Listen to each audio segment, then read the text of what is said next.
Hey, it's JC1424 once again with another album review, and today we're going to be talking about the new album from famous pop-punk artist Avril Lavigne.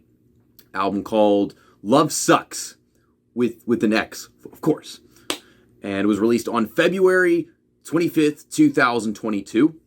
I should have reviewed this ages ago, but I'm catching up on things, making room for the next new releases, obviously. I should probably also add that I got more into Avril Lavigne just because of my girlfriend listening to them a lot. Although I was aware of her presence in the music scene for a long time, it was us both listening to rock music. We start to meet in the middle with different bands, like how she got into Bad Flower and Red Sun Rising because of me. But I knew Avril Lavigne was in Over the Hedge as a possum. I think her name was Heather in that movie. She basically played herself, just a possum. And then I would always hear Avril Lavigne songs on the radio and stuff like that. And I always just kind of mixed them in with Taylor Swift and Paramore, I guess. Track 1 is Cannonball. And it kicks off the album with a load of fun, high energy, and a cool hook. The guitar is in perfect tune here and tone. The drums go through nice distortions and fills. The vocals are a combination of cheerful and frustrated. The verses have this really sweet modulation that I like. It's a song great for escapism in drama or feud. Are you ready? Are you ready? Are you ready? Let's go! Taking time, but I come on strong. Track 2 is Boys Lie, featuring Machine Gun Kelly. Fuck Machine Gun Kelly. I hate that guy. We all do. But this is slower than the last song, of course, just not to be faster than necessary in this case. I think MGK overstays his welcome on this track, but doesn't ruin it, no. What I take away from the music is how well the tempo just breaks down post-chorus. It really works so well in the pacing. But the whole purpose is just to poke at stereotypes about lying and cheating between boys and girls. So tell me why you never tell the truth. The third song on this album, Bite Me, was the lead single, and for good reason. It's very catchy and has great execution. The lyrical content uses subtle analogies and imagery while being a total freaking mic drop. It's also a rather dynamic song in volume. The guitar line in the verses is loose and dreary. I think that's the best way I could describe it. It's more or less a strong, no second chances, we're done kind of song. So it does bite. We didn't make it. You bit off more than you can chew. Can you taste it? Hey, you should've known better to fuck with someone like me. Song number 4 on this album is Love It When You Hate Me, featuring Black Bear.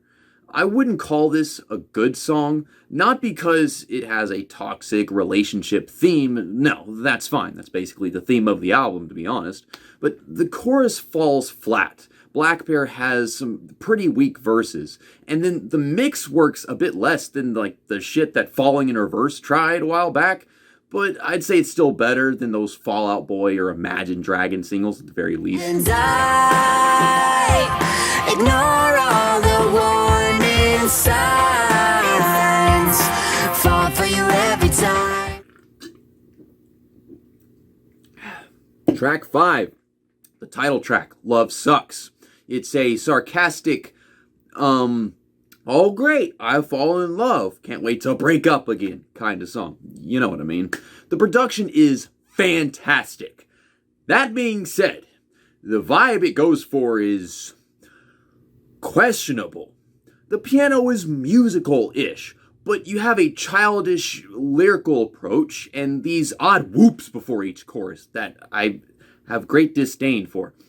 I just love the variety of guitar tones, and all the synthetic crap in the bridge is just awesome. All my friends say that you're toxic. Your love is like a weapon. What is the obsession? Time to learn a lesson. Whoa, you're overrated. Track 6 is called Kiss Me Like the World is Ending. We aren't young anymore.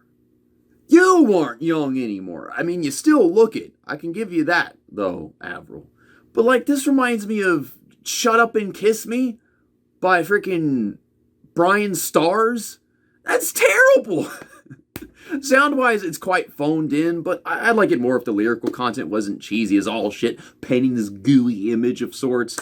The reverbed bridge is gorgeous, though, for a bit. Just like the world is ending. Do you promise it's forever? The 7th song on this album is Avalanche, and it's definitely one of my favorites for sure. She is hiding stress and sadness from everyone, and it's just a lot to run away from. While the acoustics aren't very raw, things still resonate satisfactory.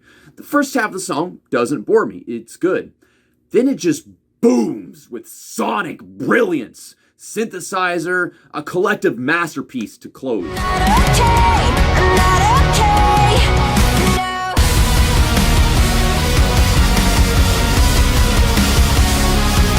Song number 8 is Déjà Vu. I don't think it was very long ago that one of my favorite bands, 10 Years, had a song called Déjà Vu. And I'm actually having a hard time picking whether I like this song or that song more.